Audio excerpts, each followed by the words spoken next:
Shalom saudara yang dikasihi Tuhan, selamat pagi. Mari kita satukan hati untuk kita berdoa untuk menerima firman Tuhan.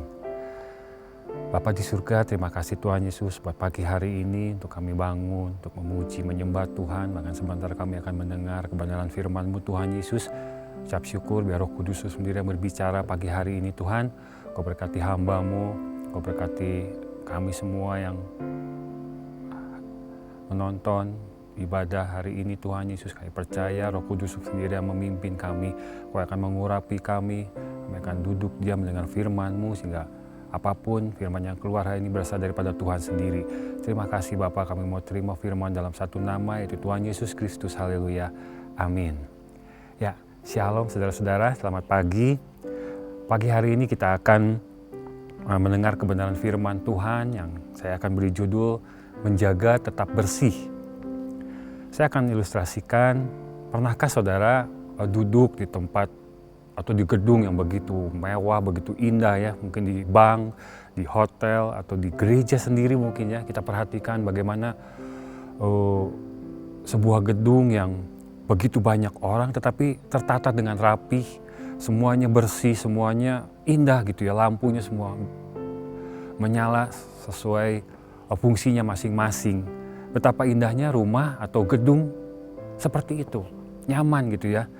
Nah, tapi tahukah saudara bahwa untuk menghasilkan gedung yang indah, yang nyaman, yang bersih seperti itu, ada orang-orang yang membersihkan itu setiap hari. Ada OB, ada teknisi, ada bagian kebersihan dan lainnya yang setiap hari itu menyapu, mengepel, membersihkan semua kacanya, memperhatikan setiap lampu apakah ada yang putus atau enggak. Pokoknya begitu banyak effort, usaha yang diperlukan untuk menjaga gedung itu tetap bersih dan indah. Enggak semerta-merta bahwa gedung itu pada waktu diresmikan dengan begitu indahnya terus dibiarkan gitu aja dan gedung itu akan kita berharap gedung itu terus bersih. Enggak bisa seperti itu. Setelah diresmikan, gedung harus tetap dipelihara, gedung harus tetap mengeluarkan biaya yang banyak untuk menjaga gedung itu tetap utuh, tetap terjaga dengan baik. Nah, begitu juga dengan kehidupan kita sehari-hari. Di sini ada firman Tuhan mengatakan di Efesus 2:21-22 berkata seperti ini.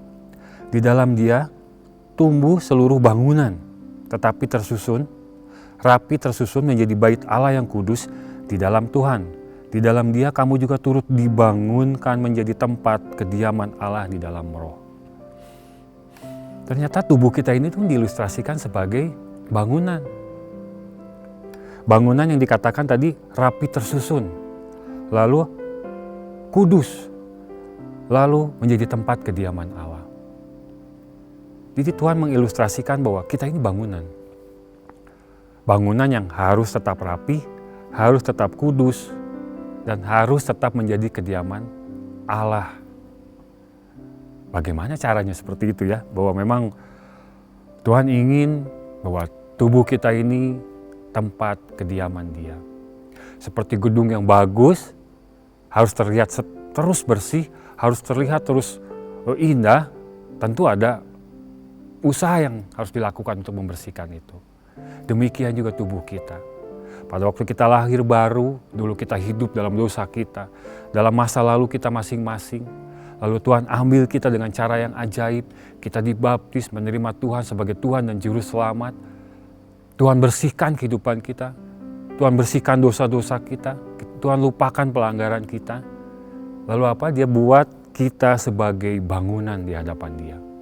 Sebuah bangunan yang begitu indah, rapi, tersusun, kudus. Supaya apa? Supaya Roh Kudus nyaman tinggal di dalam diri kita. Tapi satu masalah seperti bangunan yang kalau didiemin akan tumbuh rumput, kalau didiemin gak disapu ya akan kotor, kalau didiemin gak dirawat rumahnya mungkin akan jadi sarang burung, mulai retak-retak, mungkin akan ada kehancuran, yang satu kehancuran, akhirnya rumahnya akan hancur, kotor dan gak layak tinggal. Begitu juga tubuh kita. Setelah kita menerima Tuhan sebagai Tuhan dan Juru Selamat, setelah Tuhan susun bahan-bahan bangunan yang begitu indah untuk membangun rumah kediamannya dalam tubuh kita, dalam roh kita, Tuhan ingin kita menjaganya. Menjaga agar tetap nyaman, Roh Kudus nyaman dalam kehidupan kita. Nah ini, ada beberapa yang saya bisa bagikan yang dapat merusak rumah kita. Yang pertama adalah di Amsal 4 ayat 23. Jagalah hatimu dengan segala kewaspadaan, karena dari situlah terpancar kehidupan. Pertama yang harus kita jaga adalah hati kita. Wah, ini penting loh. Tuhan ingin kita menjaga hati, karena ternyata di dalam tubuh ini, di dalam bangunan yang Tuhan sudah bangun itu, ada sebuah ruangan, ada sebuah furniture yang begitu indah yang Tuhan ciptakan, yaitu hati. Dan Tuhan katakan, jagalah hatimu dengan segala kewaspadaan. Mungkin kalau sebuah rumah ini sebuah berangkas, di dalamnya ada berlian yang begitu indah, sampai dijaga sedemikian rupa, ditaruh di dalam berangkas supaya apa? Supaya tidak hilang, supaya tidak rusak. Demikian juga hati kita. Tuhan ingin kita menjaga dengan segala kewaspadaan. Itu artinya hati sangat menentukan kehidupan kita. Sangat menentukan tetap baik atau tidaknya bangunan kehidupan kita. Mengapa begitu penting hati ini? Karena dari hati ini akan keluar perkataan. Matius 15 ayat 18 berkata seperti ini. Tetapi apa yang keluar dari mulut berasal dari hati.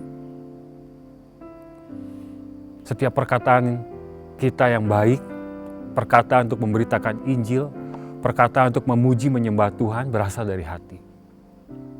Tetapi perkataan yang kita menjatuhkan orang lain, perkataan untuk kita mungkin kata-kata kasar, kata-kata keluhan, kata-kata menghujat Allah, mungkin kita bersungut-sungut seperti orang Israel pada waktu di padang gurun.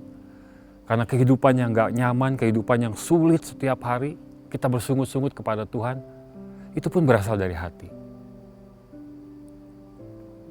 Makanya gak heran kenapa Tuhan katakan jagalah hatimu dengan segala kewaspadaan. Di situ perhatikan ada kata segala.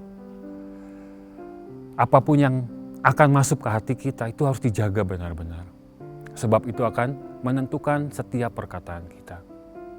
Kalau kita terbiasa mendengar pujian penyembahan, kalau kita terbiasa mendengar khotbah firman Tuhan, kalau kita terbiasa dengan firman Tuhan, panca indera kita, mata kita dibiasakan mendengar firman Tuhan, maka apa yang keluar dari hati kita, melalui mulut kita akan keluar firman Tuhan.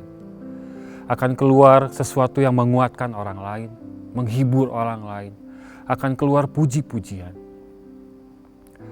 Tetapi sebaliknya, bila yang masuk adalah mungkin gosip, mungkin berita yang buruk, mungkin berita tentang orang lain, keburukan orang lain, akhirnya itu memenuhi hati kita, maka ya gak akan heran bahwa apa yang keluar dari mulut kita pun gak jauh seperti itu. Gak jauh dari gosip, gak jauh dari fitnah, gak jauh dari sungut-sungut, gak jauh dari keluh kesah. Jadi firman Tuhan katakan, jagalah hatimu dengan segala kewaspadaan. Karena dari situ terpancar perkataan kita. Berikutnya apa yang bisa mengeluarkan, apa yang dikeluarkan oleh hati. Matius 15, 18, 19, karena dari hati timbul segala pikiran jahat, pembunuhan, perzinahan, percabulan, pencurian, sumpah palsu, dan hujat. Tadi apa yang masuk, keluar dari mulut. Sekarang apa yang masuk dari hati, akan keluar pikiran-pikiran. Sama seperti tadi. Kalau kita terbiasa dengan firman Tuhan, maka pikiran kita akan dipenuhi dengan firman Tuhan. Kalau hati kita dipenuhi dengan keinginan-keinginan daging, seperti pembunuhan, perzinahan, percabulan, bahkan hujat, maka itu pun akan memenuhi pikiran kita. Sebagai rumah Allah, sebagai tempat Allah diam, sebagai bait Allah, baitnya yang kudus, hati kita adalah tempat di mana Allah bertahta. Tuhan ingin hati kita itu dijaga kebersihannya sedemikian rupa. Kebersihan hati nggak bisa datang dengan sendirinya. Kebersihan hati harus dijaga benar-benar. Kita harus menjaga apa yang kita tonton, apa yang kita dengar, apa yang kita saksikan. Seperti dikatakan, jagalah hatimu dengan segala kewaspadaan. Itu artinya kalau segala itu kan sudah semua aspek harus kita perhatikan.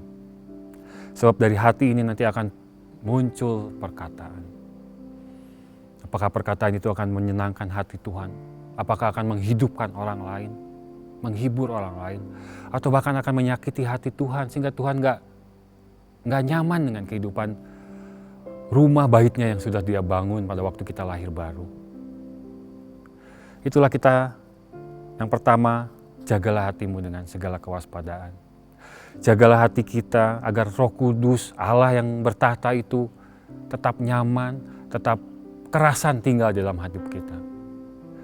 Sebab tanpa Allah, tanpa Roh Kudus kita bisa apa di dunia ini? Dialah satu-satunya pengharapan kita di tengah dunia yang begitu sulit hari-hari ini.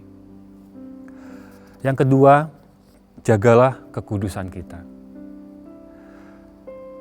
Di Wahyu 3:18 berkata seperti ini, "Maka aku menasihatkan engkau supaya engkau membeli daripadaku emas yang telah dimurnikan dengan api, agar engkau menjadi kaya dan juga pakaian putih, supaya engkau memakainya agar jangan kelihatan ketelanjanganmu yang memalukan." Selain bangunan, tubuh kita itu diilustrasikan seperti pakaian putih. Pada waktu kita lahir baru, pada waktu kita dibaptis, baptis adalah lambang dari pengudusan, kita dibangkitkan bersama-sama dengan kebangkitan Kristus. Di hadapan Allah, di alam roh, kita tuh memakai pakaian putih bersih yang indah di hadapan Tuhan. Tetapi jangan salah, pakaian ini nggak kekal, harus dijaga kebersihannya. Saat kita nggak menjaga kekudusan, saat kita mulai punya pikiran yang jahat, saat kita melakukan hal-hal yang jahat,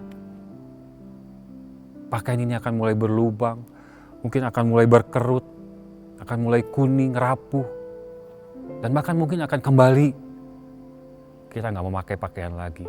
Saking banyaknya dosa yang kita lakukan umpamanya. Itulah perlunya kita menjaga kekudusan.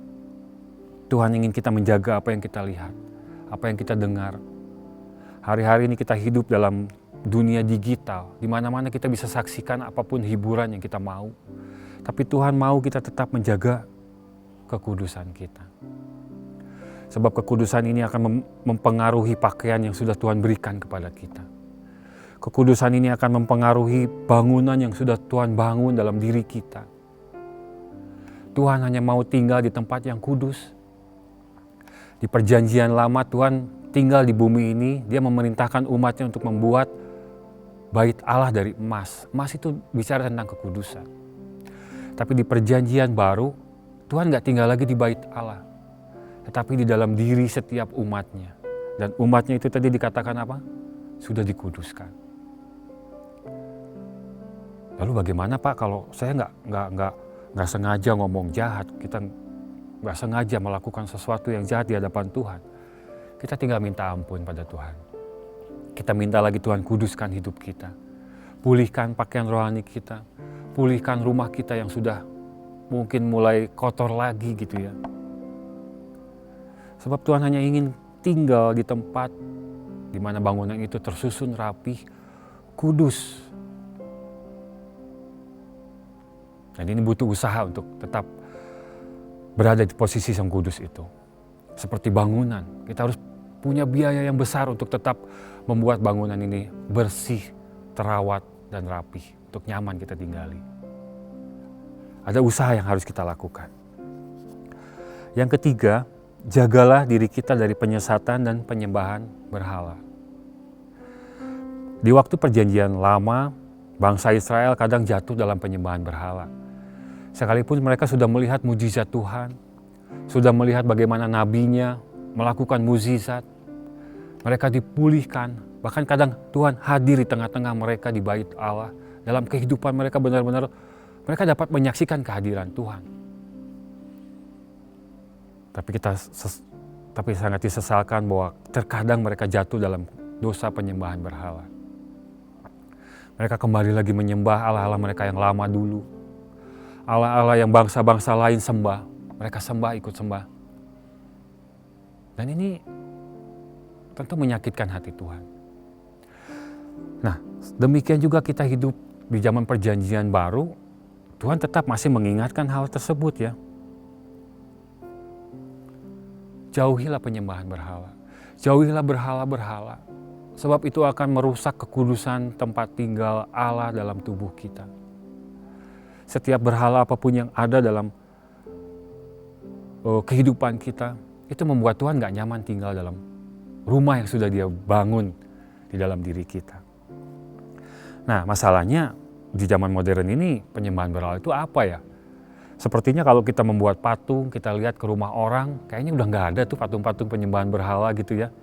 Kayaknya udah nggak ada gitu ya. Tapi kita lihat ya di 1 Yohanes 2:16. Sebab semua yang ada di dunia, yaitu keinginan daging dan keinginan mata, serta keangkuhan hidup, bukankah berasal dari Bapa, melainkan dari dunia ini. Kita lihat di terjemahan firman Allah yang hidup. Karena segala perkara di dunia ini, keinginan-keinginan jahat, keinginan membeli segala sesuatu yang menarik hati, dan kecongkakan yang datang dari kenyamanan dan kebesaran dan kekayaan bukan berasal dari Allah, melainkan berasal dari dunia yang jahat ini. Mungkin kita sudah nggak nyembah patung lagi, tapi di sini dikatakan, tapi bagaimana dengan keinginan daging kita? Keinginan-keinginan membeli sesuatu yang akhirnya menjadi berhala, kita taruh, kita di tempat yang begitu terhormat, kita kagumi itu, kita lihat, kita pandang terus. Itulah berhala modern. Atau di sini dikatakan kecongkakan yang datang dari kekayaan dan kebesaran. Mungkin kita nggak menyembah berhala hari-hari ini, tapi pada waktu kita kesinggung, lalu kita katakan, kamu tahu nggak siapa saya? Kamu tahu nggak siapa saya? Di situ kita sudah memberhalakan diri kita. Kita sudah menempatkan kita lebih dari Allah. Kita sudah memposisikan kita lebih daripada Tuhan yang bertata di dalam kehidupan kita. Jadi dari ayat tadi ada 4 yaitu berhala. Jadi apapun yang membuat pikiran kita tercurah di sana itu adalah berhala. Apapun yang mengakibatkan kita tinggi hati dan kita angkuh itu pun berhala. Apapun yang kita kagumi itu adalah berhala. Sebab Lukas 16 ayat 15 berkata seperti ini. Kamu membenarkan diri di hadapan orang, tetapi Allah mengetahui hatimu. Sebab apa yang dikagumi manusia dibenci oleh Allah. Jangankan kita menyembah berhala ya. Baru mengagumi sesuatu benda saja Tuhan katakan apapun yang dikagumi manusia dibenci oleh Allah. Itu berarti sudah berhala. Kita menempatkan benda di tempat yang begitu terhormat. Kita kagumi, kita lihat lagi. Itu pun sudah berhala dalam kehidupan kita. Lalu apapun yang menjadi pusat hidup kita, itu adalah berhala buat kita. Dan Tuhan ingin kita singkirkan itu semua. Agar tubuh kita tetap tersusun dengan baik. Nah sekarang bagaimana supaya kita tetap bersih? Setelah kita menjauhi yang tadi ya, berhala, menjauhi apa lagi? Hati, lalu menjaga kekudusan. Yang paling penting untuk kita menjaga hati kita, menjaga tubuh kita, menjaga rumah Tuhan ini tetap bersih adalah yang pertama adalah dengan membaca firman Tuhan setiap hari. Yohanes 15 ayat 3, kamu memang sudah bersih karena firman yang telah kukatakan kepadamu. Jadi firman itu membersihkan tubuh kita. Firman akan menyadari kesalahan kita. Firman akan mengingatkan pada waktu kita sudah jatuh. Firman yang akan mengingatkan kita mungkin kita sudah menyembah berhala modern ini. Jadi bacalah firman Tuhan. Sebab disitulah firman ini yang akan membersihkan kita. Yang kedua, memberi sedekah. Apa hubungannya ya? Kok aneh sekali ya? Lukas 11 ayat 41 berkata seperti ini. Akan tetapi berikanlah isinya sebagai sedekah dan sesungguhnya semuanya akan menjadi bersih bagimu. Saudara ingin diberkati dalam kehidupan ini? Saudara ingin penghasilan kita, rumah kita mata pencaharian kita bersih, dikatakan apa? Berilah sedekah, maka seluruhnya akan menjadi bersih. Bacalah firman Tuhan, berilah sedekah. Persembahan kita, pengembalian persepuluhan kita, menolong sesama, itu semua akan membersihkan rumah kita dari hal-hal yang tidak berkenan di hadapan Tuhan. Nah, pagi hari ini itu aja saja yang bisa bagikan. Semoga sekalipun firman ini sedikit, mungkin sebentar ya waktunya, tetapi saya berharap bahwa pagi ini kita diingatkan sesuatu bahwa tubuh ini adalah rumah Tuhan. Ini adalah baitnya. Dan bait ini, rumah ini harus ada usaha untuk tetap menjaga, tetap bersih. Rumah gak akan pernah bisa bersih, didiemin gitu aja enggak. Setelah diresmikan, rumah tetap harus dijaga, dibersihkan. Kita harus keluar biaya untuk membersihkan itu. Begitu juga dengan tubuh ini. Ada usaha yang harus ekstra keras untuk membersihkan tubuh ini. Terus menjaga tubuh ini tetap menjadi rumah yang nyaman bagi Allah. Ada biaya yang ekstra yang harus kita keluarkan. Mungkin sebagai sedekah atau apapun persembahan yang kita harus berikan. Agar rumah Tuhan ini tetap dalam keadaan bersih. Amin. Mari kita berdoa. Bapa di surga, terima kasih Tuhan Yesus buat firman-Mu pagi hari ini Tuhan. Kau yang akan berkati anak-anak-Mu yang mendengarkan pagi hari ini. Kau yang akan urapi mereka Tuhan Yesus. Sehingga firman yang mereka dengar pagi hari ini Tuhan Yesus, Kau akan materaikan. Sehingga firman ini akan tumbuh dalam hati kami dan berbuah berlipat-lipat kali ganda. Firman ini akan menjadi bekal untuk kehidupan kami, bahwa kami harus terus menjaga tubuh ini dalam koridor kekudusan yang Kau telah tetapkan, Bapak. Sehingga rumah, tubuh ini Tuhan Yesus akan menjadi tempat yang nyaman untuk Roh Kudus tetap tinggal dalam hati kami. Terima kasih Bapa di surga, berkati anak-anak-Mu Tuhan Yesus yang mungkin mereka akan memulai hari mereka hari ini. Mereka yang bekerja, mereka yang usaha, sekolah, kuliah, mungkin ibu rumah tangga atau apapun usaha yang mereka lakukan, Tuhan yang berkati, Tuhan yang lindungi. Kami percaya perlindungan dan berkat anugerah-Mu melingkupi kami semua. Terima kasih Bapa di surga, sebelum kami akan mengakhiri ibadah pagi hari juga Tuhan, kami akan siap menerima untuk menerima berkat daripada Tuhan. Mari angkat hati kita dan tangan kita untuk menerima berkat daripada Tuhan. Terimalah berkat daripada Tuhan. Tuhan memberkati-Mu dan melindungi engkau. Tuhan menghadapkan wajahnya kepadamu dan beri engkau kasih karunia. Tuhan menyinari wajahnya kepadamu dan beri engkau damai sejahtera. Terimalah berkat daripada Allah Bapa di dalam anak yang tunggal itu Tuhan Yesus Kristus. Dan persekutuan manis dengan Roh Kudus mulai hari ini bahkan sampai selama-lamanya. Mari yang sudah menerima katakan amin. Tuhan Yesus memberkati.